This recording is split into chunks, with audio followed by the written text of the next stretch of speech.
Bonjour, hello, hi, bienvenue au Two Men Three Leaf Podcast.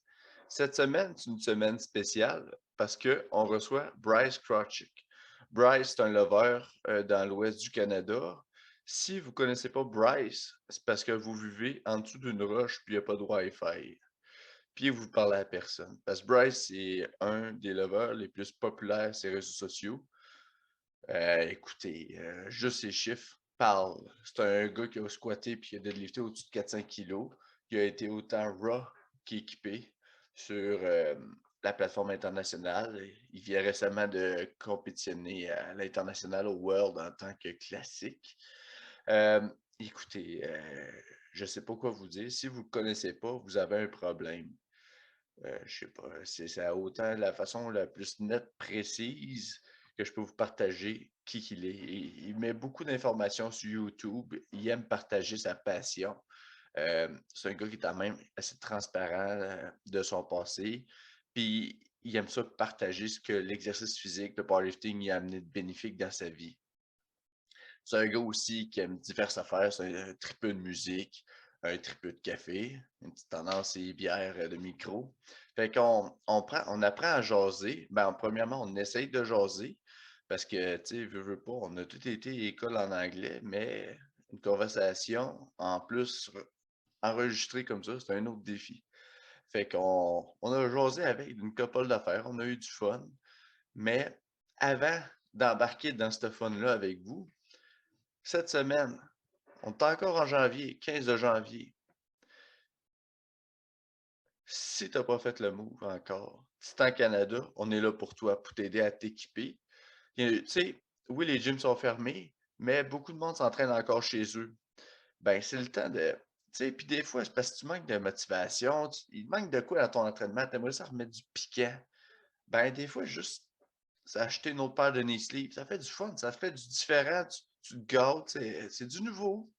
Un nouveau singlet pour penser à ta compétition dans 16 semaines, etc. Ça peut te motiver, donner des buts. Ben là, on a un rabais. Titan Canada, si tu achètes un singlet et des knee sleeves sublimated, tu as 15% de rabais. Puis ça, c'est le rabais de janvier. Mais avec vous et moi, c'est genre un rabais parmi tant d'autres. Parce qu'il y a bien d'autres rabais qui tiennent encore. Là, on parle des singlets Team Québec, 65$. Il y a encore des Yellow Jackets à 65$. Fait que, moi, je dis ça de même. C'est en Canada. N'hésitez pas. Si vous avez des questions, vous pouvez nous écrire sur la page. Autant que la page Two Men Three Leaf, autant ma page personnelle, Charlie3, Caron. Puis Philippe Blier, c'est Powerlifting Blier. Ouais, me semble. Je me trompe pas. Je me trompe des fois, en tout cas. Fait que, c'est ça. Alors, sur ce, bon podcast. Cool. So, hello, welcome to the Two Men Three Leaf podcast. Today we have a special guest. It's Bryce Krawczyk. Have I messed up your name? No, that was pretty damn good actually. Thank you, thank you. So Bryce, do powerlifting is kind of pretty good. You have a world record at the deadlift. He is very popular on the internet. He is very present with the platform on YouTube, Calgary Barbell. He's doing a tons of video about feedback. He gives tons of information about equip lifting. So that's kind of rare in the world of today. And he put the Canadian powerlifting community a place in this world is yeah, it's appreciated, and it's you're giving. I will cut this part. It's like Great. You want me to take the lead? yes, start because I'm like my cortisol has spiked right now. Yeah, I saw that. You look stressed out. Yes, I'm too much caffeine in the morning, and that's it. So It's kind of wild out here, actually. start, please. So, hello, Bryce. Mm-hmm. Hello. You're doing well. Today we have Bryce Krawczyk from Calgary Barbell, all the way from Alberta, I think, or Calgary himself. So we're gonna talk about a lot of things today. starting with his powerlifting career, I think. Going through everything he likes, because we're like that. We talk about everything here on 2 Minute List. Yes. So yeah, so why don't you start with an introduction of yourself? Sure. Yeah. So yeah, like you said, Bryce Krawczyk. I've been powerlifting here in Canada since 2012. This is my 10-year anniversary of my first competition in June here. That's kind of cool. So yeah, I've been doing it for a while now, a decade, I guess. Holy crap, I feel old. But yeah, I've enjoyed a fair bit of success, multiple national championships, a couple of medals at Worlds, a couple of close finishes to the podium at Worlds, a few world records over the career, and been able to like travel around and meet a lot of sweet people and compete in a lot of cool places and do a lot of cool stuff because of powerlifting. I spend most of my time coaching for Calgary Barbell and managing the team of coaches that operate in our company, as well as over the last little while, we've been building our own, you can kind of see in the background, our own HQ, so we can have our own space to film more content and kind of get back to doing things the way we want to do them. In terms of the YouTube content and stuff like that. So yeah, I guess we focus a lot on educational stuff and trying to, give people information so that they can lift better and program better and understand the powerlifting movements a little better and all that kind of stuff. So I love that's me in a nutshell. So first off, thank you for being here, and Yes. thank you for all the Yeah, content you put on YouTube, because you helped me a lot with my technique. You know, I switched for sumo deadlift. Ooh, all right. A combo. Joel Boulian made me learn it at Right. Mofo Barbell, but I was looking at your video for sumo deadlift and hook grip, so I want to thank you for that. Nice. But my first question is, so Krawczyk is Ukrainian, I think? Yeah. So is being half Ukrainian the secret for being strong? I think it doesn't hurt. I mean, looking at the Ukrainian lifters, both raw and equipped, Yes. I think it certainly doesn't hurt. Yeah, Yes. because you have a great lift, both raw and equipped. I remember, I think his national was your last equipped meet. 2020? Yeah, it would have been Nationals 2019 before the shit hit the 2019. fan here. Yeah. Yeah, so I was there that day when you did your 400 squat and Yeah. 400 deadlift, 262.5 bench, I think. Mm-hmm. That was fucking insane. Had a good day that day, that's for sure. Yeah. Yeah, must have been. Really. The most insane lift that I've seen from you is when you did that equipped squat and you were short on time and you had to put your wrist wrap and you just threw them away, just fuck that shit, and you go under the bar. That's kind of insane, because just going to the platform equip is like just a big ritual. You have to take the time, you need to be timed because you can't feel your legs, it's all a mess. So that's kind of, it's just the mindset, fuck it, I'm strong, I'm gonna do it. It's nice. Yeah, that definitely wasn't ideal, but I ended up having to do something similar actually at that Nationals that you mentioned. So the first time you're talking about was in Dubai at Worlds in 2019, Open Worlds. And what happened was they had let a lifter put a lift in. So he put his attempt in, it went into the score sheet, and then he scratched it after the fact. So they pulled him back out of the order, which is not supposed to happen. So we looked at the order, timed my knee wrapping, and then they pulled the lifter in front of me back out of the order. So I think I got onto the platform with about 19 seconds. And I think I had 3 or 4 seconds left by the time I got the squat command, and it was really close. But yeah, I was walking up to the platform, messing around with my wrist wraps, and I had these big, long wrist wraps. So they take forever to wrap up. And I remember Joe Capolino yelling from the audience, "Ditch the fucking wraps!" And I just tossed him and was like, "All right, let's do this." And it worked out. And then, yeah, similar thing happened at Nationals on my second attempt. I had about 20 seconds again, just because sometimes that's the way it goes in equipped lifting. And this was 2017 nationals where I actually wrapped so those were like way too short, but I've also been on the other end of the spectrum. I wrapped like 7 minutes too early, and I went out for my opener. I could not feel my legs at all from the knee down. So I could barely unrack the bar. I fell back in with it. I stumbled out of the rack, barely got the squat command, squatted it high, and then like barely locked it out, just about fell over again and got red lighted and just went into the back and sat down and was like, oh man, do I suck at lifting now? Like, what the hell happened? Yeah. Just the fact that you were able to go down with your weight, it's just, I mean, if you have reps, anyone that squatted with reps know the feeling. If you have reps on your knees for 7 minutes, man, you want to die. Your face one that explodes. You don't feel great. No, it doesn't feel great at all. Yeah, one of my friends that I handled in November, we wrapped him like 5 minutes earlier because there was a problem with the internet or something like that. They weren't able to see the attempt. So he had the reps for like 5 minutes, and he just went under the bar, squatted it, and almost passed out. No more gas. Yeah, it's crazy. Yeah, it's super weird. This week we'll I've looked really carefully about your platform on Instagram, and you slide the story of maybe going equipped. So my plan for this year, like the big meets for me will be nationals and then classic worlds.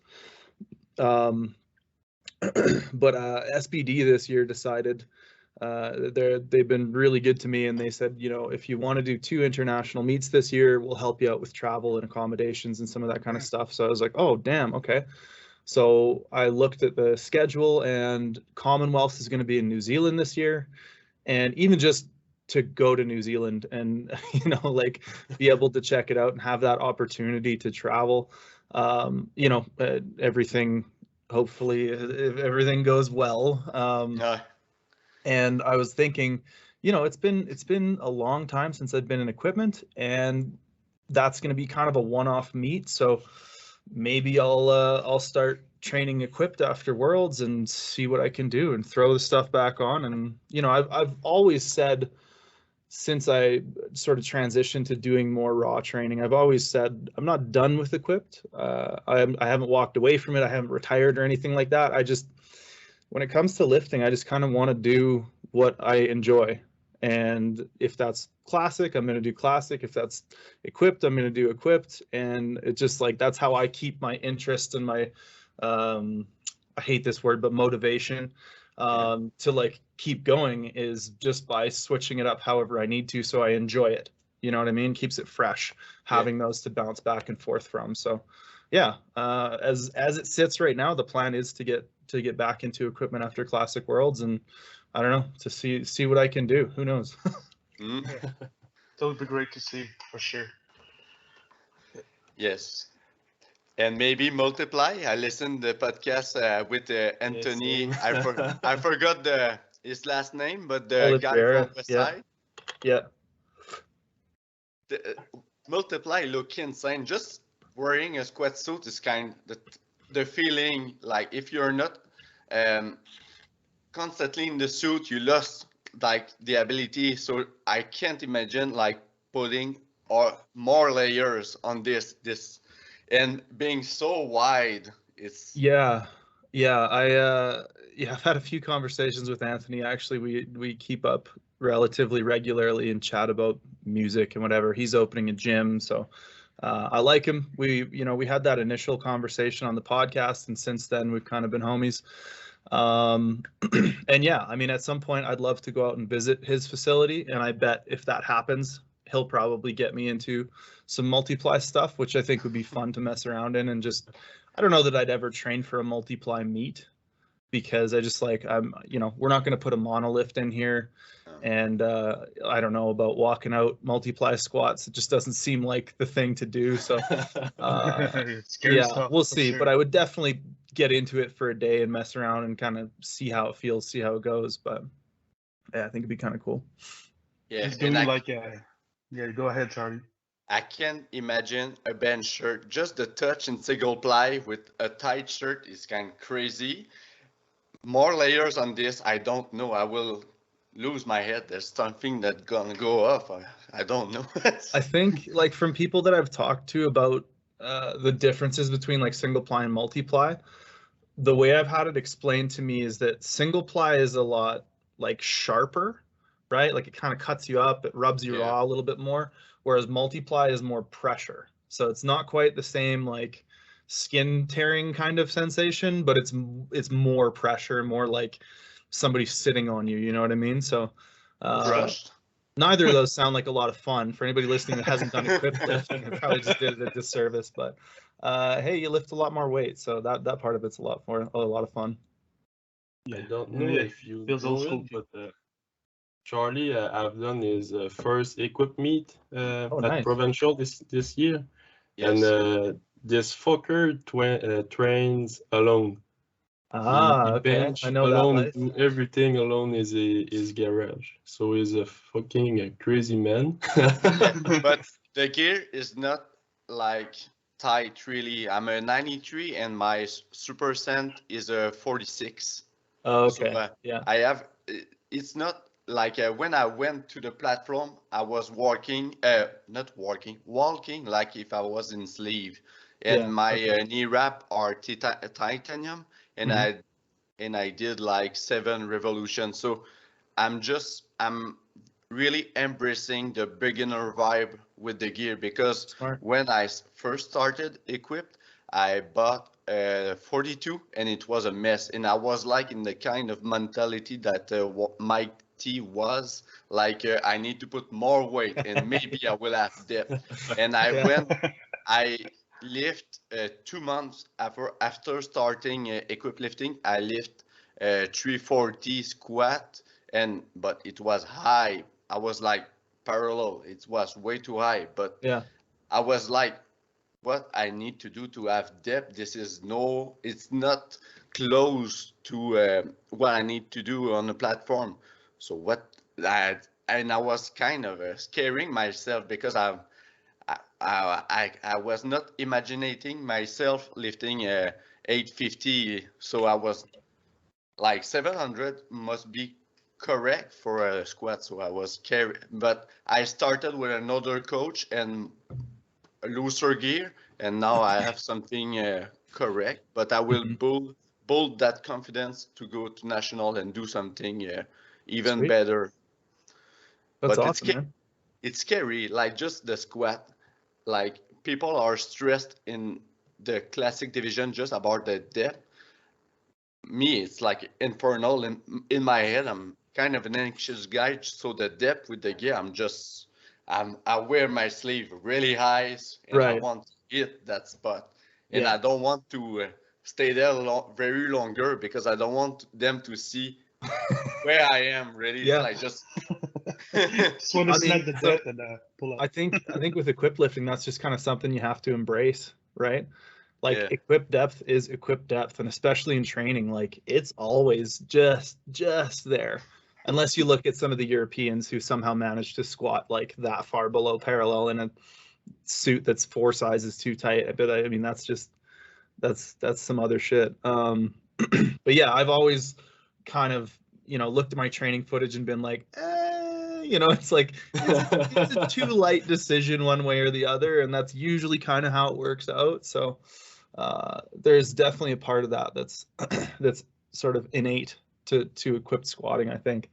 Do you have like big safety blocks, or do you squat in a cage, or what do you squat on? I have laughing. I have a power rack, but it's a basic one, and I don't love it. So I have just a strong arm combo rack, and I have Jesus looking at me from the sky. What, sorry? I have Jesus. Hold on a sec. Oh. Mr. Dog. Sorry, my dog was itchy there. No problem.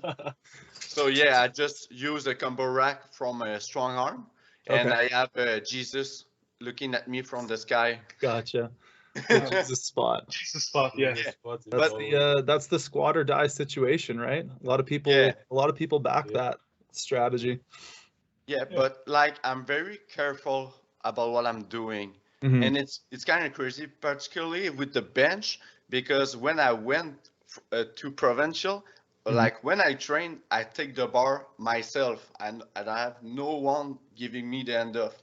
So when I start warming up with Philippe, he was giving me the bar, and it was fucking everything in my setup. I was weak. I almost missed a warm up in the warm up. And when I started again to taking the bar myself, everything was perfect. So I'm like, it's crazy, right? There's something to be said for how you train, right? I was gonna ask about that though, because that's a big thing for me. Is like I can't hand off to myself equipped. It's just like it's way too far above my raw lifts. You know what I mean? Like I've got I don't know, my best raw bench is 200, and I think I could hand off to myself up to about like 220 maybe. But past that, it's like I'm losing so much position trying to get that bar out of the rack that I feel like I'd have a really hard time with that. So hats off to you for that, man. That's impressive. Thank you. But at the beginning, it was kind of suicidal, but I found like the spot. I'm just under the G cup. So I'm just doing just a little push. But at the beginning, it was mess because all my lockout was going in the G cup always. But bouncing off that. But with my that's crazy. With my ego kicking off and my desire to do it alone, because I want to have my my space, my moment. It's like no one talks about me. There's no problem in the universe. I lift. So I get that. Yeah. So and now during I don't know the situation in your province, but what about your journey? Do you have a little crew? How it's going? So it's been a weird couple years. I trained in the basement of my condo for a long time. So I live in a condo. I live up on the 3rd floor, but my wife's on the condo board. And the day that I kind of like felt like, oh shit, like this is really real and they're gonna close everything down, I like felt it coming. So I sent an email to the condo board and was like, hey, we've got this big open space in the basement that nobody uses for anything ever next to the bike racks. You know, can I put a little squat rack in there so I can keep training? You know, this is really important to me, blah, blah, blah. And it was unanimously approved. So I got to put all my stuff down there. And honestly, it was crazy how good people were to me down there, because I'm just below like where people live and eat dinner and have, you know, do their normal daily things. And assumedly everybody else is locked down, so they're stuck in their houses. And I'm down in the basement deadlifting sets of reps with like 700 plus pounds, just like smashing into the ground, making so much freaking noise. And the only thing anybody ever said to me was, one guy came down and was like, hey, can you not lift between like this time and this time because my daughter's napping? And I was like, yes, I absolutely can accommodate that.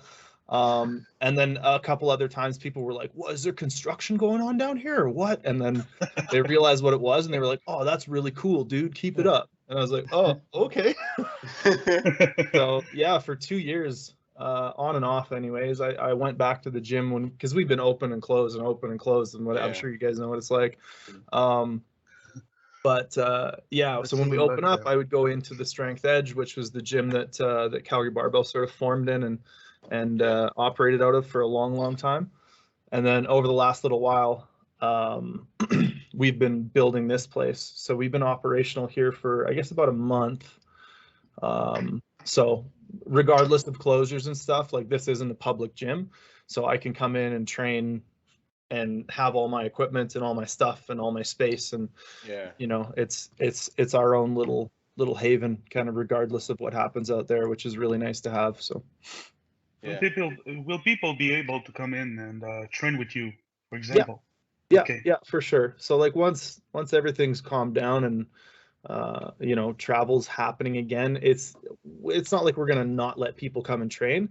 It'll just be you can come and train if we're here kind of thing.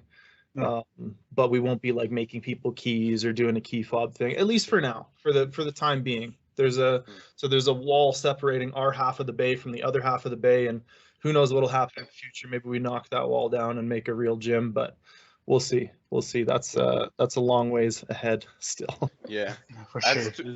We gotta finish this side first. So this gym is more for your YouTube content.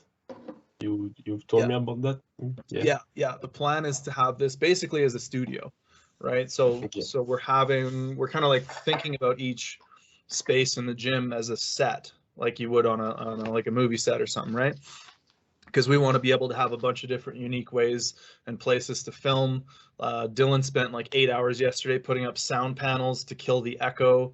You know, we got that big, what is it, like 16-foot Calgary Barbell thing put up on the wall. It's a nice decal there. We're going to get some graffiti on the other wall. We've got like a nice couch. We'll get a little recliner, and we got the record player, CD player, tape player, kind of like hi-fi stereo system. And it's just like, yeah, it's very kind of like aesthetically focused so that we can hopefully make some really cool content out of here, and it can be a really dope place for us to train. yes. The vibe will be so great to watch. And for your videos, like, are you gonna do all the fun of Check Fridays in this and everything? Yeah, so I mean, the last 2 years, because we've been limited in terms of like where we can film, because a lot of the time the gym's closed, and when it is open, you know, there's only so many people allowed in. So we don't want to go in and be there for 4 hours and take up a huge chunk of the gym and like mess with the lights and turn down the music on people, just because like the gym is a really sacred place to people right now. I think when they can get there, it's really special and really important that they're allowed to like go and do their thing and not be bothered by us trying to make YouTube videos.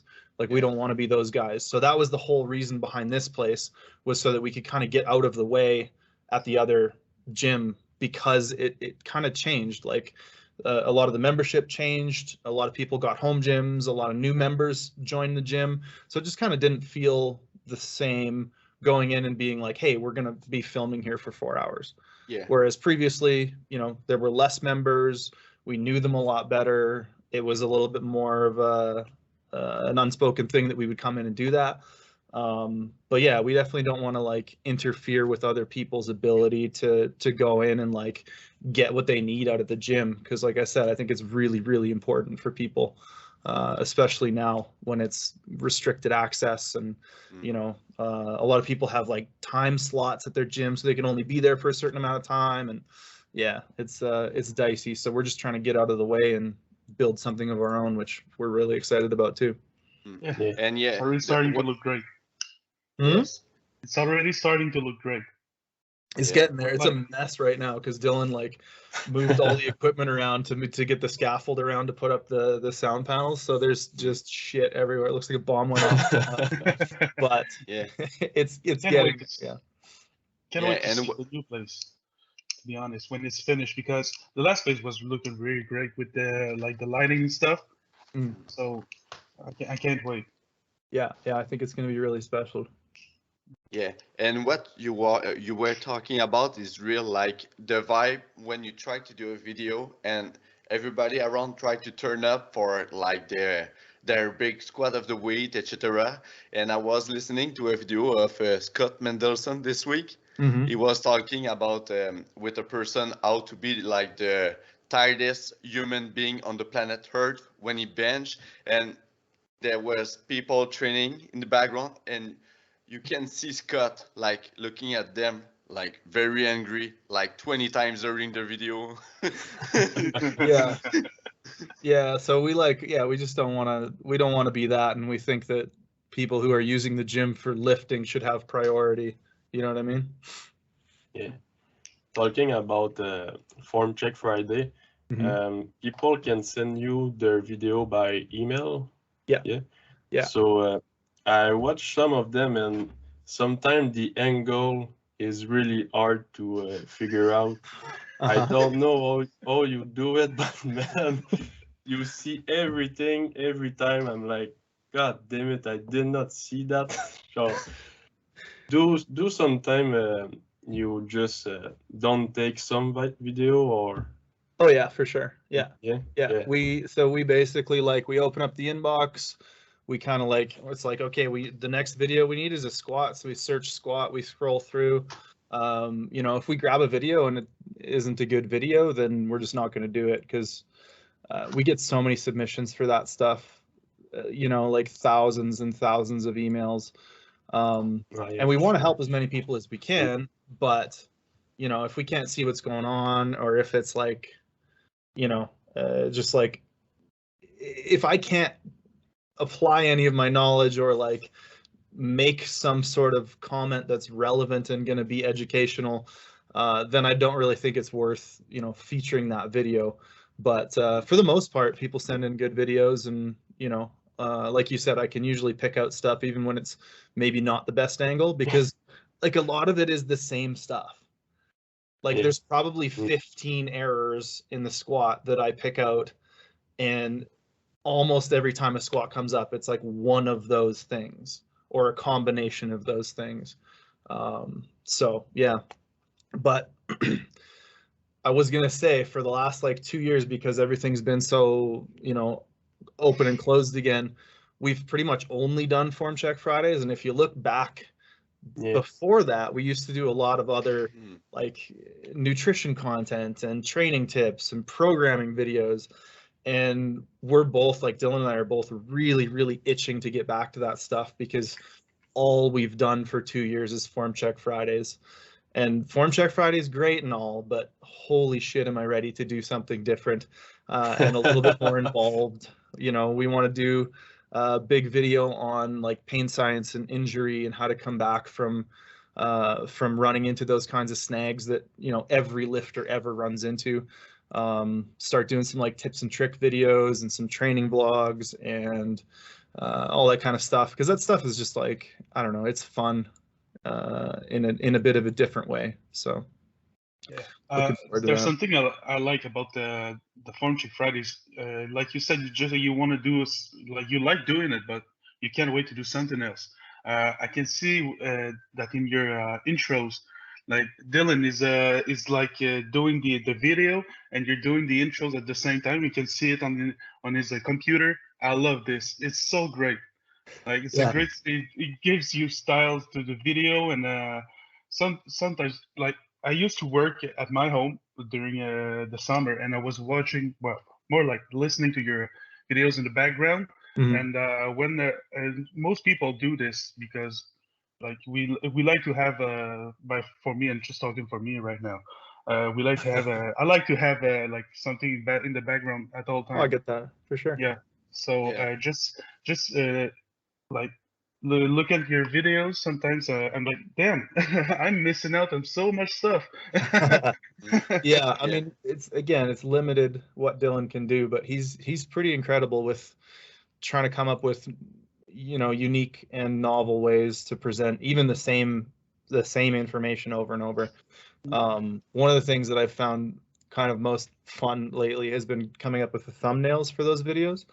Dylan's been photoshopping my face over Arnold Schwarzenegger a lot. That was my question. In the Discord too, it's going wild sometimes. Yeah. Are you an Arnold fan, or it's Dylan? Yeah, I mean, isn't everybody? Yeah, everybody. Yeah, I have. But, he's a fan of Ziz too. Yeah. Yeah, big picture of Arnold in front of you, Phil. Indeed. Yeah. That's pretty fun. My Arnold poster. Motivation, man. Yeah. I had a question for you, Bryce. There's one whole video I watched back then. It's when you met Jimmy Pocket and Jeff Caron. Yeah. Can you talk about this for the viewers? Sure. JF actually wasn't there, or maybe he was, but I don't think we ended up doing a video with him. I might have met him briefly when he was in the gym, but yeah, it was just, I kind of had been introduced to him a few times through strongman friends at the gym, and he was there training, and we kind of approached him and was like, hey, dude, you want to do some stuff with our YouTube channel? And, you know, maybe it's beneficial for both of us, because, you know, he's freaking insanely strong dude, So yeah, I don't know. It was good to chat with him and good to hang out and shoot the shit a little bit. He seems like a solid dude. So yeah, it was good to get his take on things. It's just funny to see that these people they live like 15 minutes away from me. So see them in in Alberta or something like this, working with you. It's so fun to see. And Jimmy is like he's not as well known as he should be, in my opinion, because he's a strong guy, but he never went to like Rogue Invitational or something like this, and I never knew why. But I think like now he stopped doing strongman. Last time I heard about it, yeah, he stopped during COVID. I know he like got a couple of acting gigs and stuff, right? Like he was on some TV shows and stuff. That's pretty cool. Yeah, that was funny too. He looks insane. I met him. I did a strongman competition in my little city, and he was there to do like to lift a car with a deadlift. You know what I mean? Like a car deadlift, yeah.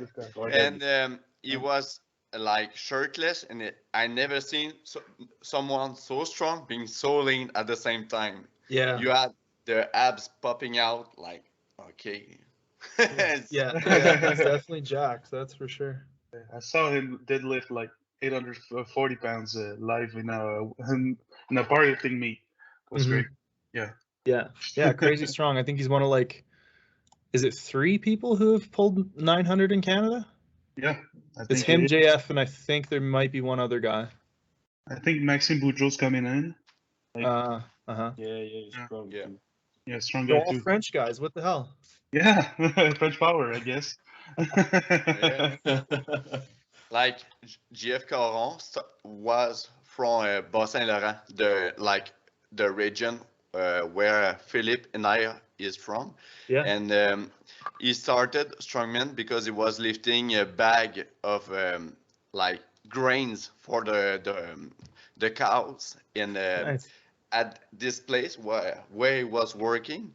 They did like a little strongman competition with the bags and stuff like that. Oh, nice. And he enjoyed it, and he started from there. But it was because of the agriculture, so it's cool.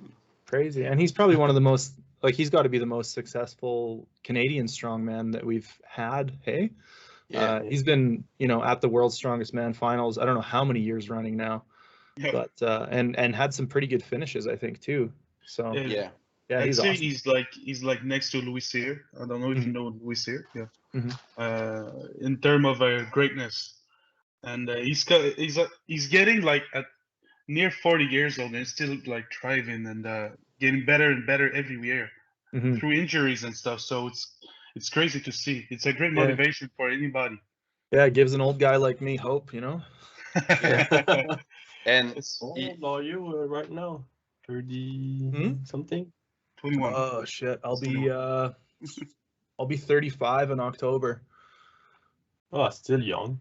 I don't feel quite as young anymore. But it's like what you said at the beginning of the podcast. Your goal is not to do this or that or be like with a group. Your goal is to always do movement, always do sport. So it's that goal, it's longevity, and like JF Caron is a big like model for this. He's like he is more than 40 right now. He's 38. 38. Yeah, it's like Joe Bullian from the last podcast told me in 2019. He said, "Okay, you're pretty good, but you have to do this during 10 years, and after 10 years." That's the shit. You need to look because everybody is like, "Oh, I have this meet coming up. It's the meet of my life. It's the big drama." But not. It's like just the one of 20 Lego block that you need for the performance in 20 years. Yeah, exactly. I think that's something that I think a lot of people probably benefit from thinking about, that kind of like long-term. The long-term goals and the long-term expectations of the sport, and thinking more about longevity and how this meet builds into the next one. One thing I tell a lot of lifters when they're going into their first meet, because a lot of lifters tend to get really, really anxious and like worked up and worried because it's their first meet. You know, it's a huge deal. But it's like, you know, I'll tell my lifters, I'll say, this is your first meet, not your last meet. You know what I mean? Like, this is just your foot in the door. This is just, we go 9 for 9. We learn how to compete. We get a taste for the sport. And then it's like, okay, now, you know, once that's done, then we start the real fun stuff. You know what I mean?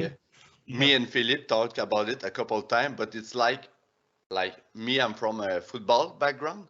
So like with COVID, everybody is like sad because, oh, I missed this number of game, I missed a championship. But with powerlifting, we need to be more resilient, because like if you're not dead, you still compete. Yeah. So till you're dead, you can compete. So don't be stressed out. It's that the thing I always quote from barbell medicine. You know, I can't remember which of the coaches said it, but they famously said, "What are you gonna do? Not train?" You know? Yeah, exactly. What are you gonna stop lifting? Like, no, just go do the next session. You know what I mean? Yeah. Even if this one is going badly. I Yeah. mean, it's just another day, right? Yeah, exactly. Even if you broke your back like I did. Well, Speaking of and which, oh yeah, go I ahead. followed along in your stories, and you were still doing what you could. You know what I mean? Yeah. Like, you didn't just like lay on the couch for 6 weeks. No, sure. But I was dumb a bit, because the week after it's happened, I was like, oh, I'm good. I'm still pushing. I deadlifted the 545. And I was like, oh, crap. Drop it to the ground. And 2 days later, I put 6 plate on my back, I think. No, it was more than 500, I think, something like that. I was barely doing 2 parallel. So yeah. And the week after this one, I was just squatting the bar. Yeah, I mean, we're all still meatheads, but yeah, I'm a great meathead. You know, we learn eventually, right? Yeah. Talking about meathead, do you have some meathead history you have, or do you have a meat story? Yeah, meathead story. Yeah. Oh, meathead story. Yeah, not meat story. No, not meat story. I don't know if I have like a standout or a really good one. I feel like I'm usually that guy that's like, no, I'm not gonna do that. You know what I mean? Like, everybody's like, oh, let's do this 1,000-pound tandem deadlift, and I'm like, no. Maybe I'm just a bit of a wuss. You started older than us, I think. That's the point. Yeah, I think that's saved you a lot of stupid mistakes like this, like maxing out your deadlift on a Friday, because why not? Yeah, I still made a lot of stupid mistakes. Definitely. If I can, the worst meathead mistake that you did is start with a low cut super katana for equipment. I did do that. Yeah, my first bench shirt was like a comp fit low cut super K, and I think it took me like 2 years to learn how to equip bench, but I'm also not the strongest or best bench presser to start with, so that is kind of one of those things. I guess one of the biggest meathead things I did was training equipped completely alone on a comp rack, and I don't know if you guys have seen that video of me doing what we called an equipped lunge with 345 on my back, and Dylan just about getting crushed under it. So yeah, definitely took a few more risks than maybe I needed to with the equipped stuff sometimes, but you'll notice pretty much every equipped squat from then on, I had like 4 or 5 spotters. Yeah, because we all saw the video of the Russian, I think it's a Ukrainian or Russian guy that when he went for the squat on the second attempt, and his suit broke. And he just folded like a wallet. That's some really crazy stuff. Yeah, like scary to see, because in raw competition you won't see this. If someone's gonna like fold, is because he started squatting and he went like in a good morning form right away. But like in liquid lifting, it's something you can see, like people almost killing themselves with bench or something. The craziest thing was that guy went up after. Yeah, yeah. And He went up another like 5 he- kilos, put on a new suit, and he hit it. That's crazy. Yeah. They're a different breed, for real. Yeah, seriously. Yeah, I was actually, I competed with him in that flight. I was competing with him that day, and I remember seeing that, and he came into the back, and he had this all the way up his neck and the back of his head. The bar had like shaved him. Like you could see where it had skinned him up the back of his head, and just everybody was yelling in Ukrainian, and they like pulled the suit off of him, and some guy like ran into the warm-up room and ran back, and they stuffed him in another suit, and his coach was like, yeah, add 5 kilos.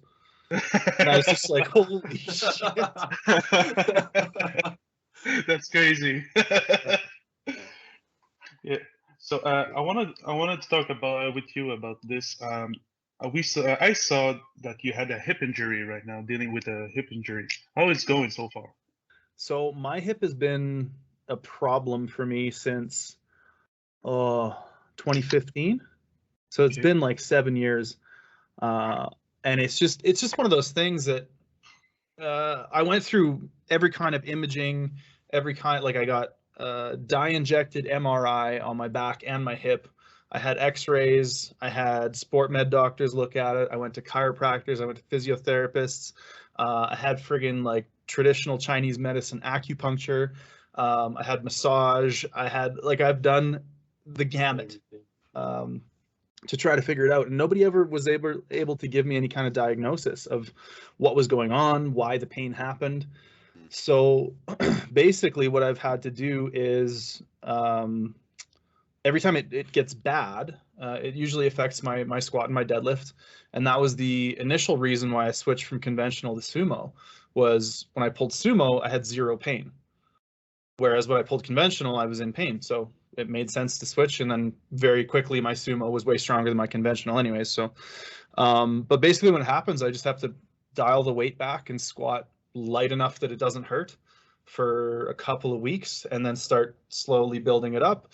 And then I can get to the point where I can train. But it's really annoying. It's really fucking annoying, because it's a constant limiter where, you know, if training's going really good, sometimes it'll flare up and it's like, oh shit, okay, well, I guess I'm not going to continue getting stronger here. I'm going to pull the weight back so I'm not in pain.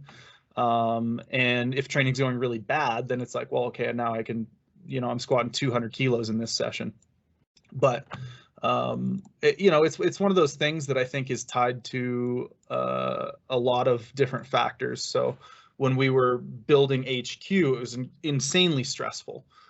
We had a lot of issues with contractors, and, you know, the door wasn't closing properly, and we had a bunch of camera equipment in here, and, you know, I wasn't sleeping at night, and we were having to move a bunch of equipment and all that kind of stuff. So definitely when stress is higher outside of the gym or inside of the gym, that it tends to flare it up. So I just have to manage my training stress and my recovery in order to try to find a balance where I can put enough stimulus on my squat and deadlift patterns to get them to progress, or to train them without doing too much. So yeah, it was interesting during the pandemic, because I had some really good training. I squatted 320, I pulled 360 for a double, and then tried to go into the next block with like those kinds of weights. Was like, yep, I'm this strong, I'm just going to do all my volume with this. Here's another meathead story for you. My life is just full of them. You know, I was like, I'm just going to keep doing this. You know, I'm going to use this same E1RM for my sets of 6. And the next thing I knew, my hip was really bad and I was getting really run down. So I think November 2020 until, I don't even know, probably for almost a year, my lower body training on my heavy days was like 3 singles. I would squat 3 singles, I would pull 3 singles, and that was it. And I would do that once a week maybe. And I built back up to the point where I had, you know, some really good training after that. But sometimes it takes a while to get into the groove. It seems to depend how I move sometimes. You know, if my hips like shoot back and I get into a bit of a squat morning, my hip hurts more. So I have to really stay upright and really stay knees forward, really stay in my quads, which a lot of people talk about. They're like, holy shit, your low bar squat looks like a high bar squat. You're so upright, and, you know, that kind of stuff. And it's like, well, I have to squat like that because I can only load my hips so much. So I have to kind of work around it and, you know, do my weird squat where I slow down at the top, because sometimes that's less painful. And yeah, it's just one of those things. Any day I can go in and train and just like push and just do the lift and just lift and not worry about being in pain is a great day. So just happy to be here, you know. It's really motivate me to read that because, as you know, I'm fucked up too. So it just showed me that I can still train even with an injury and be better even in this condition.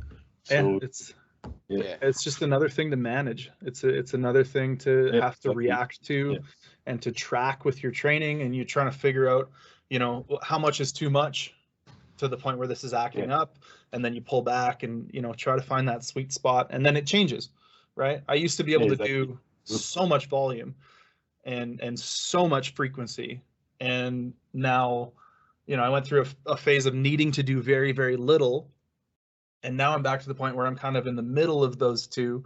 So yeah, I mean, you get your finger on the pulse and then it changes. It's just exactly. That's just training. Yeah, but something that you mentioned, and I think that's sometimes, most of the time, people are not enough in touch with this. It's like the to consider with your training, your stress, but around your life, because I think that recuperation is holistic about every aspect of who you are, and that's something that I learned through the last year, because through COVID, I finished my diploma, and now I'm working in mental health, and sometimes that gave me a lot of stress. Before, when I was a student, I was training 5 times a week, the full feet on the gas pedal, volume through the roof, and now I'm training like 3 days a week. That's what my coach make me learn is, you have stress in your life, you have to consider it, because you're gonna kill yourself through this.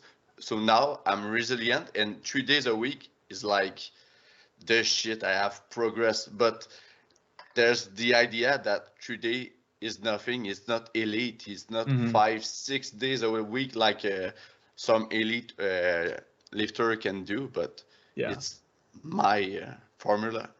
Yeah, it's much more important to do like the right amount of work than to do the most amount of work you can get away with, because a lot of times you're then scraping by, and like, you know, if things outside of the gym in your work or your relationships start to suffer from training, then that adds more stress and detracts more from your recovery. So yeah, there's a lot of nuance in trying to find a balance with how hard you can and should push, you know, even without taking injury and that kind of stuff into account. But it's definitely part of the puzzle for sure. Yes. So for now, I think we can get away from training a bit. Yes. Just to know you better, maybe. All right. Because as you told in one of your video, you like training, you like talking about it, but on your Instagram, in your story, you prefer to show your normal life or what you like. So I've seen that you like metal music. I think coffee. Maybe coffee. Yeah, you're sure. Coffee enthusiast like me and Charlie, and I think Will. And also you are you like tattoo, because all your body is covered. Just about. We're working on it. Yeah, just a little bit. So do you want to talk about those subjects, or I think, or what you like in life outside of powerlifting? Sure. Yeah. Because go ahead. Yes, the goal of the podcast is like to mimic a conversation that we will have together in a bar. It's not like, oh, let's like give knowledge, just a little bit, but we want to share the color of who you are. Like if we were talking and having fun in a cigar lounge or something like that. Right. Okay. Yeah. So I guess like over the course of the pandemic, I think a lot of people developed like habits and hobbies and stuff like that, and kind of, you know, started doing stuff that they maybe didn't before the pandemic, because you spend so much time with yourself that, I don't know, maybe you get to know yourself a little bit better. And so when I was growing up, from the time I was in high school to the time I was, I don't know, in my mid-20s, I played in metal bands. So I did vocals. I did like the grunting, growling, yelling, screaming stuff. We recorded a couple albums, did some touring and some other kind of stuff. So music's always been a really important you know, big piece of who I am. And I think that for me, playing shows and performing that kind of music was kind of replaced by powerlifting, because they're both a really good outlet for, I don't want to say aggression, because I'm not like an aggressive person, but allowing myself to just like get all that shit out and scream and yell and like headbang, and you know, it just like is good therapy for me, I guess. I don't know, it's cathartic is a good word. Headbang is great. Yeah, yeah. So I didn't really, you know, keep up with a lot of that kind of stuff, and throughout the pandemic, I just really discovered how much fun I had, you know, spending an afternoon in my Apple Music app, just like looking through related artists and trying to find new albums that were coming out. And that led me to digging deeper and deeper into like more underground stuff, and eventually starting to collect vinyl and cassettes and CDs and stuff like that from these tiny little bands all over the world. And I started to really enjoy collecting like physical media. So like I said, I started collecting CDs and stuff like that. And it was a way to try to support bands a little bit more, because the music and what I get out of it means a lot to me. So to try to like, I don't know, financially support bands with my, you know, $10 CD purchase or whatever was somewhat meaningful to me. And yeah, just really started to enjoy finding new stuff and listening to new stuff, and the conversations that I had with people about music. And ironically, you know, ended up having a number of people from the bands that I was getting into reaching out and being like, "Oh, dude, I follow your YouTube channel," and stuff like that. So some pretty like serendipitous, interesting interactions with people who kind of have that crossover between, you know, like playing in a band, but also doing powerlifting style training. So it's been really interesting to get to know some more people in that scene, and definitely find a lot of new music and listen to a lot of new music, and kind of expand my tastes in that sense. Yeah, and I was looking through your playlist the other day on Spotify, and there's a group that I like a lot that is on this, and I gotta thank you, because you helped me find some new music, because I used to listen to like only like Napalm Death and things like that. Nice. So I saw there's some too, like it's a group named Yalja. I don't know how to say it. Yalja, yeah. Like Tattered and these songs. Yeah, these they are bangers.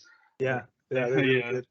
Yeah. There's actually a couple of bands from Quebec that I really enjoyed. So there's one called Autre Tombe.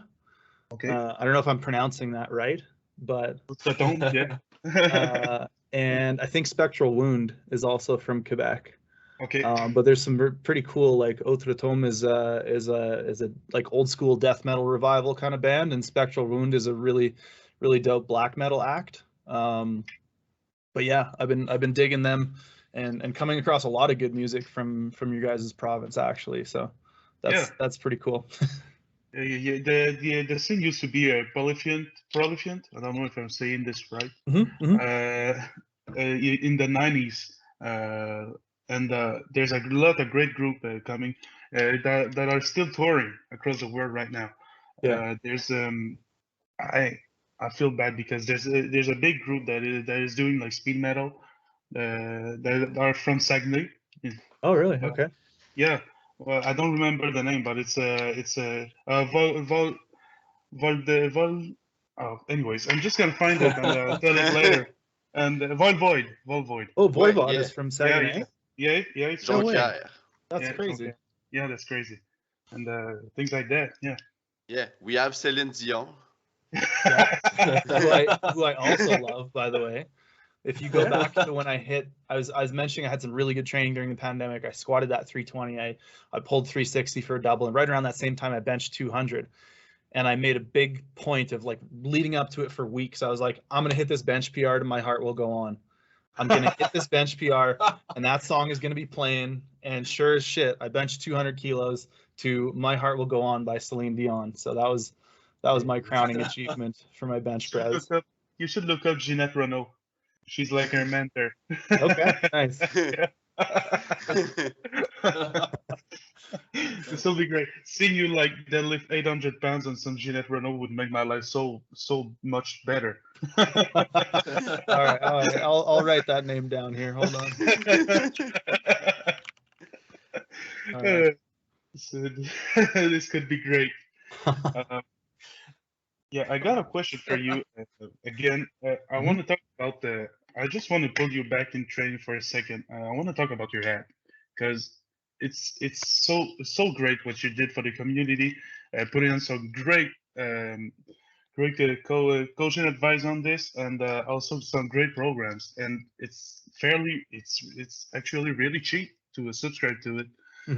Why did you choose to do this instead of doing like online coaching like most of coaches do nowadays?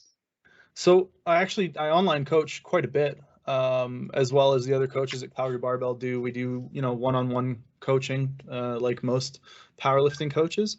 But what we found was that we have a pretty high demand for that, and not everybody who wants coaching wants to do, the more expensive kind of more in-depth, check in every week, custom programming kind of thing. A lot of people want, a program to follow and maybe some form checks. So we were approached by My Strength Book, which is who we've got our app sort of running on their software. And, we had done some like PDF programs and stuff before, but one of the things that I like about the app is that it helps people kind of get a hang for using RPE. It helps people track their progression. It encourages people to track their progression, which is one of the things that I think a lot of people, especially when they're first starting out, maybe don't understand how powerful a tool it is to just like write your training down and look at it every so often. Didn't you see you had like a big? Didn't you see you had like big books with all your trainings in them? Oh yeah. I've got like 7 or 8, just like little notebooks that I used to write all my training out on, and it's all online now. But those were the good old days, man. And yeah, so it allows us to have this nice big program library. Everything's in one place. It reduces like piracy, where I think a lot of times people will buy like your program on PDF and then just send it to all their friends, which is kind of like, I don't know how I stand on that, but anyways. And the big thing that I really like about it is it allows us to have this Discord community where if you're a subscriber to the app, you can come into the Discord, and I go through there and I do form checks on everybody's stuff, and I can actually answer people's questions about modifying the programs, because that's one thing that I think was really lacking from these program templates in the past, is like you get a PDF and that's it. Whereas this allows us to kind of do like a coaching light. So people can ask like, yo, my hamstring tweaked or whatever, or I don't have this piece of equipment, or I hate this movement, or I think this other movement works better. And we can have those conversations and be like, okay, here's how you slot that in. Here's how I would, change that, or here's what I would substitute. Here's how I would modify the volume. And I just think it's going to like it helps people get a lot more out of those kinds of programs when you can have conversations about modifying them and changing them. And, you can have a hand on people's technique a little bit and that kind of stuff. So that was probably the biggest thing, was it allowed us some contact past the point of sale, where we can still keep up and like do some coaching, which I think makes it a lot more valuable for people than just buying a PDF. Yeah. I used to run your 16 weeks free program back then. I made some great gains with it too. Yeah, that's it's been super cool. Like I have never stopped getting emails about that program. People still use it to this day, and send me their, oh dude, I put 100 kilos on my total, and like all this kind of stuff. It's super cool to get those emails. But yeah, I'm glad that it's still going and people are still using it and people are getting gains out of it. It's easy to read, because when I first started, I was like a 17 years old boy, and I didn't know what the hell I was getting into, and it really helped me go through a powerlifting before I took my first coach. And I'm really grateful to had this in my possession in order to do what I love to do. Yeah, Yeah, and I think that was one of the biggest things that I've always wanted to do with Calgary Barbell is basically just give people all the stuff that I wish I had when I started. Because I did all that same. Oh, here's another meathead story for you. When I was first starting powerlifting, I ran 531. Yeah. And 531 was great, worked super well. I think my first like 3 or 4 cycles of 531, I put like 100 pounds on my squat, 100 pounds on my deadlift. I think I put 5 pounds on my bench press, which was kind of lame. But so I got to the point where I was like, okay, well, you know, this program's good, but these other programs look awesome too. So what I did was I just combined like 3 programs. So I ran 531 with Smolov Jr. on my bench, with some like West Side for raw lifters, some stuff that like Chad Wesley Smith wrote, and just like mashed it all together leading into a competition. And I just like hurt myself and bombed out. Yeah, So for sure. it didn't work very well. But I was like, if one program's good, 3 programs is better. You know what Must I mean? be So, better, right? yeah. So I'm glad See that I this can with hopefully stop people from making those mistakes early on.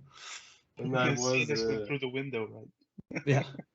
when I was not being coached, I used to run my own training, Mhm. but I took Smolov, but not the junior, the real Smolov. But I did not want to lose gain on my bench, so I added bench training or upper body training to it. Mhm. But I was looking at my training and I was like, no way I'm gonna survive it. So I still have the program on my computer, I guess, but I never tried it. It was just fucking it was just fucking insane. Well, that's smart that you were able to look at that and be like, this is stupid. This is gonna be fun. Some of my old training, I've opened it up a few weeks ago, and I was like, what the fuck was I doing? I had the training, I was more into bodybuilding back in the days, and I did like 3 sets of 50 rep of squat. Like I had 100 squat and more, and I was god damn it, too much That's leg. wild, dude. Yeah, it was. Yeah, but in the end, it's pay off. I mean, I have nice legs. I'd say you're doing all right. Yeah, I'm doing okay at this. But you still like this with bands. There's a big gag, like running gag going through here. It's Phil likes to put bands on everything if he Yeah. can. Like put Alright. bands on these like lat pull downs, bicep curls. And It's the Yeah, thing yeah, that I add to my training. Like my coach sent me my training, but on I have a upper body training. It's just back and bicep, but he put like a two pull, 2 row, two upper back. So I choose my exercise, but I had a twist to them. I had bend everywhere. So on my lat pull down, on my chest support row, T-bar row, on my straight arm pull downs, like on everything, even on the reverse pec deck fly. I found a way to add bend on this. Interesting. yeah. Gives you a juicy pump though. Yeah. Yeah. I think you even had it like chains to skull crushers one time. Yeah, but that's a real exercise. Some people take the grenade grip and just put chains on them and they do skull crusher. It's worked well, but it makes so much noise. Like Yeah, for sure. I think I've seen Dave Tate do that a bunch. yeah, I took that from him. Yeah. I also did a lateral race with chain. Nice. That's Okay. fucking awesome, but it's do too much noise. Like you can do it when there's other people. The darkest thing is I'm sure that you use band and chain when you are making love to a woman. I'm sure there's chain and band. A lot of setup. A lot of setup. Yeah. Don't move. I gotta set up this first. Yes, That's just good. maybe one day. You can see the gears.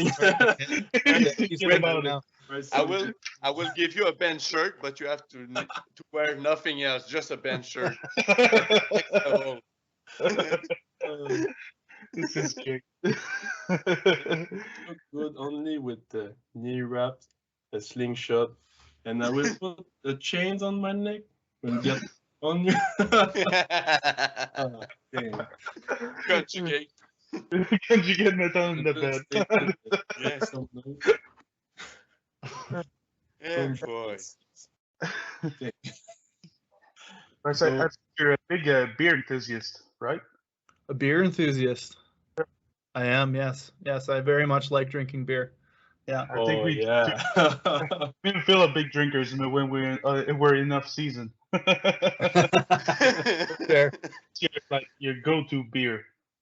Oh boy. Pabst Blue Ribbon. I've been drinking a lot of Cabin Brewery. Okay. There's a beer, not from Cabin, but another beer called Death Wave, which is really good, sort of like lighter, almost lager kind of vibe. And I've been drinking a porter called Fat Sherpa, which is good because I tend to get into the darker beers around winter time. It's a bit of a seasonal thing, but yeah, man, there's no shortage. I think there's got to be like 50 or more breweries in Calgary. Like, it's insane how many breweries there are in Calgary. Yeah, there's another really great brewery called Far that makes a lot of German style Hefeweizens and Pilsners and stuff like that. They did a Dunkel, which was pretty damn good. I like a lot of Belgian style beers. When I got to go to Bruges actually, and I was a tourist by myself for 2 or 3 days. So I literally just wandered around and drank beer places. And yeah, some of my favorite beers are the Belgian style, like triples and that kind of stuff. So yeah, it's a coriander for me. Hey, it's the coriander for me. It's so great in the beer, and the Belgian beer got some great taste with it.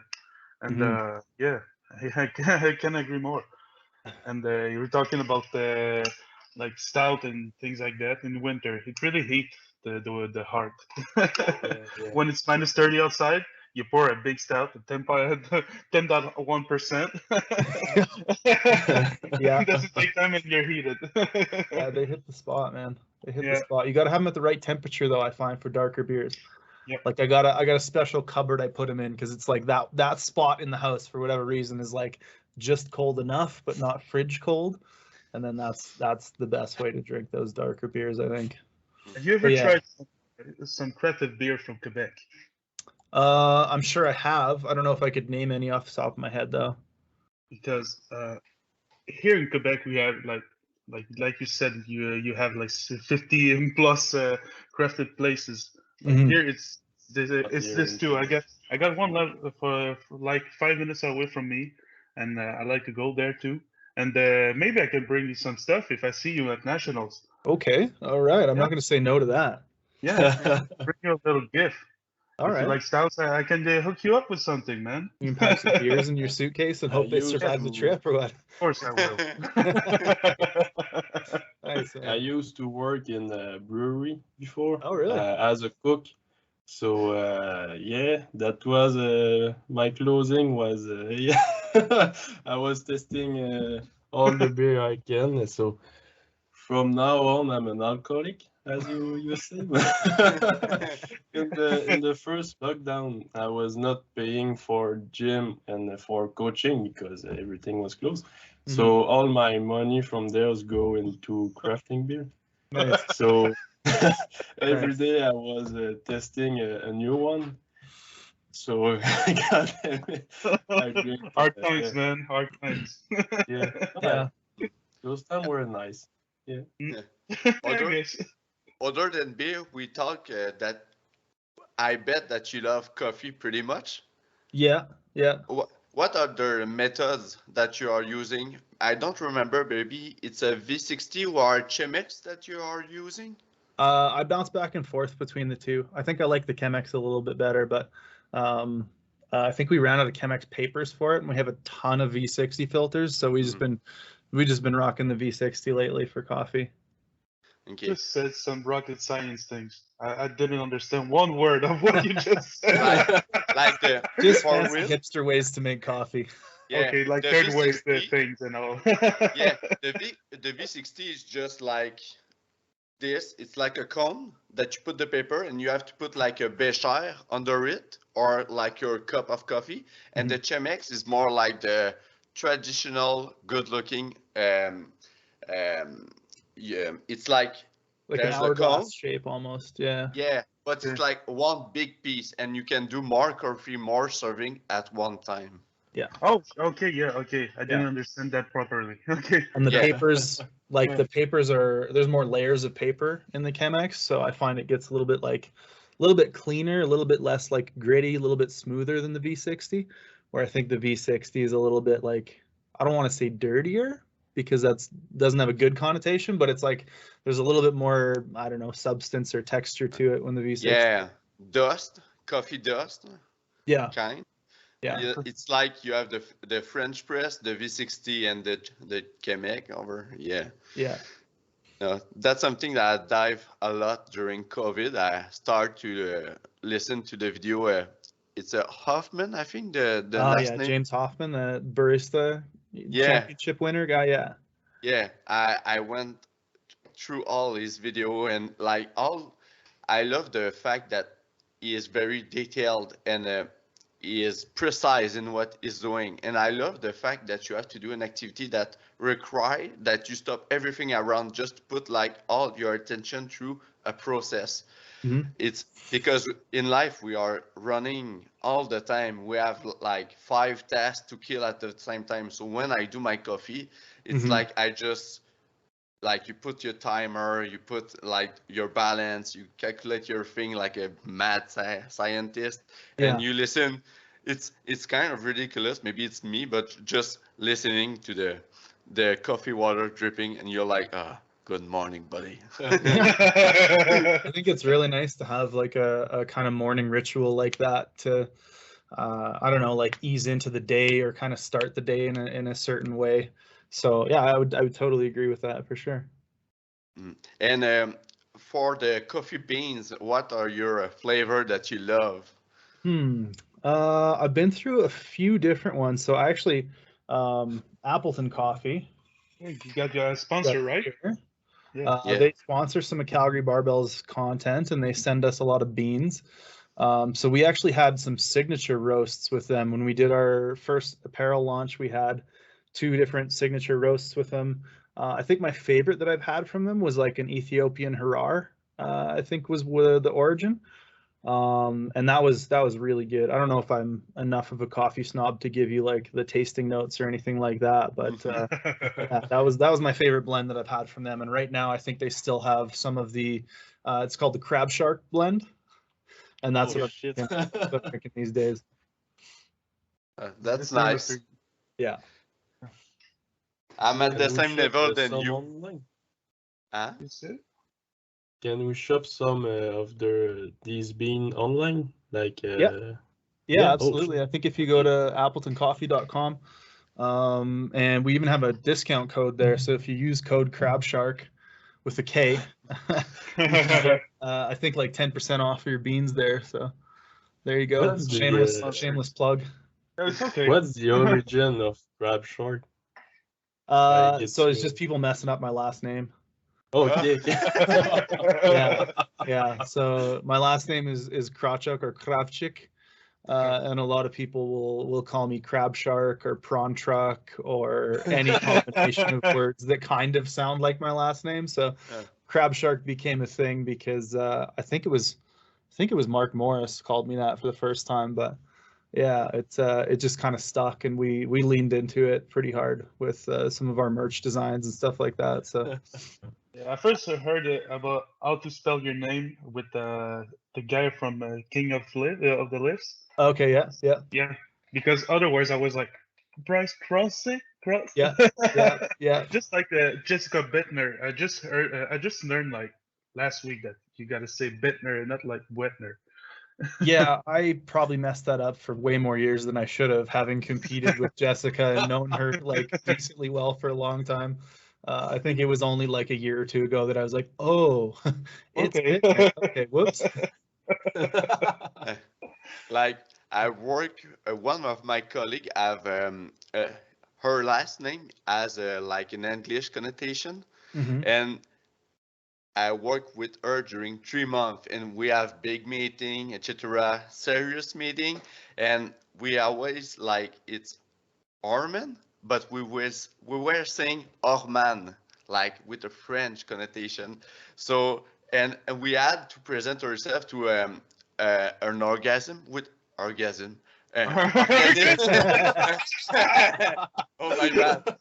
With other group of people, other Yeah. colleagues, and she present herself with, and she said her last name right, and we were all, oh, so we are saying everything bad during all these months, and you said nothing. Yeah. So now I use all her name with English, like it's Julie, so I name her July. I make it worse just to laugh about it. Nice. Nice. It's always a great subject to talk about. Last name. You Yeah, even up my from, last like, name is not hard, but I've been some people put a P or a D instead of a B, and I received my like my university card, and my name was Plié, so Plier. I was like, that's not my fucking name. yeah, or like Talbot, Talbot Right. people. Oh, Yeah. that's not a hard one. Yeah, I know, but some people don't know how to pronounce T, I guess. Yeah. It's good. So, do we have other question, guys, or We have subject? one on Yeah. the. I will check on the gram. We had one of our followers asking us, what is your biggest moral, your biggest leçon? Leçon in English. What is leçon? Lesson? Lesson. Yeah. Your biggest lesson from powerlifting. Like, Probably something in the realm of like, just like we kind of touched on it a few times, talking about the importance of like thinking in the long term, not getting too wrapped up in like the small moments or the small issues, and trying to like see the bigger picture and understand how to take, small steps and how to look at each of the individual sessions as a part of something larger. I mean, as well as all kinds of lessons about confidence, about the efficacy and the importance of, if you want something, you kind of have to. One of the things that I love about powerlifting is the fact that you control where you go with it. You control how good you are, at least to an extent, right? There's always the genetics and all that kind of stuff. But, if you want to get better, you can do that. Like, you can actualize that. You can put the effort in. You can go to the gym. You can train. You're in charge of it. And I think that's one of my favorite things about powerlifting. But in terms of lessons learned, probably too many to name, but that's a few of them for sure. All right. and So I have one last question before I guess we're over with So I this. guess I will have one too. Okay. Yeah. I want to talk about newer lifters, like the youth coming in. I don't know if in BC it's as prominent as in Quebec, but like some people are saying that's something that's like recurrent here on the podcast. The boys talk about it often. Like, we want to know if you agree with the term "new era" in powerlifting right now. If there's a new era right now, it's just like a continuity of what there's already going on. What's already going on? It's a good question. I guess you'd have to like define what makes an era in powerlifting, whether it's like the lifters at the top of the podium, and whether or not that's changing more now than it has in the last little while. I definitely think over the last, 5 or 6 years, probably, there's been a huge insurgence of new lifters and incredibly strong lifters and a lot of juniors are going out there and like winning world championships, like Jesus, and you know, all kinds of. Clément too. I don't know if you know him. What's that? He's a French guy named Corentin Clément. Oh, absolutely, yeah. This guy's crazy, man. He's like 21 years old. He's younger than me. He's putting numbers like we haven't seen before for a guy of his age.